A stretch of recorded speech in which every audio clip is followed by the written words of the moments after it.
Bonjour à tous et bienvenue sur Multi-Asset Alternative Investment pour la journée du 22 juillet 2014. Sur cette vidéo, on va analyser un peu le CAC parce qu'on voit qu'il s'inscrit dans un rectangle de consolidation intermédiaire suite à sa petite correction qu'il a entamée fin juin et qui vient de se stopper, stabiliser début juillet. Bon, c'est une vague de correction légitime, à minima, hein, pour l'instant la correction elle est, puisque je vous rappelle qu'on a une conjonction de rupture du wedge ascendant ici, plus le support horizontal et seuil psychologique des 4400 points. L'objectif théorique du wedge, enfin du rounding top là, fait ressortir un objectif bas à 4217 points. Et l'objectif final, en fait, parce que la théorie veut que quand on a une consolidation horizontale comme celle-ci, on reporte en fait le premier swing sur le support du rectangle pour avoir le deuxième objectif. Cet objectif final, lui, ressort à 4058,5 points. Donc, de ce fait, on a cette phase de compression de vol.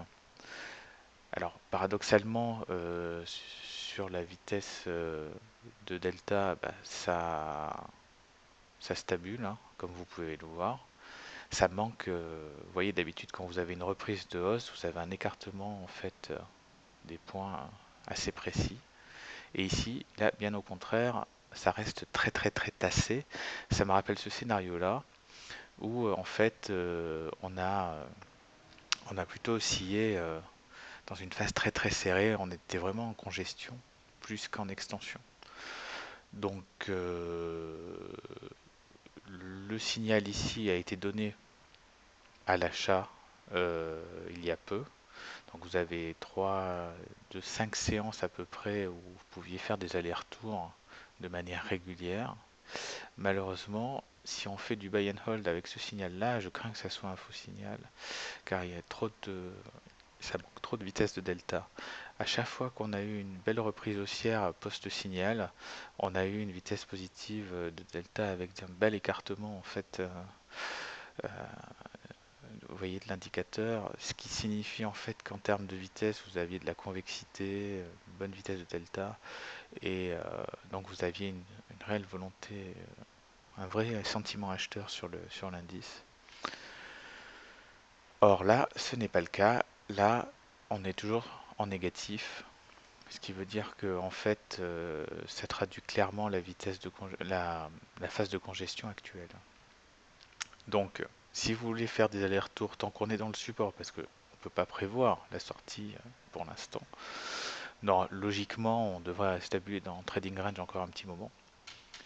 La zone d'achat se situe entre 4300 et 4310. La zone de vente, je pense qu'on peut jouer la hauteur du canal, voir la partie médiane pour être un peu plus sûr de pouvoir sortir à temps. Et puis on se stoppe et reverse juste en dessous du support aux alentours des 4285, 4280. C'est là où on aura le plus de vitesse de delta et c'est là où on pourra bénéficier en intraday comme en swing d'une belle vitesse à la baissière. Voilà. Donc pour l'instant, congestion de vol, phase de trading latérale, latéralisation de l'indice.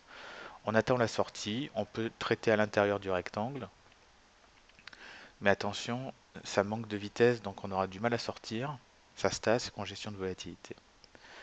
Voilà. Donc j'espère que cette petite vidéo vous a éclairé un peu sur le CAC en ce moment, qui en plus avec la phase estivale manque cruellement de volume. Et puis je vous souhaite une très bonne journée et une très bonne semaine à tous. Au revoir.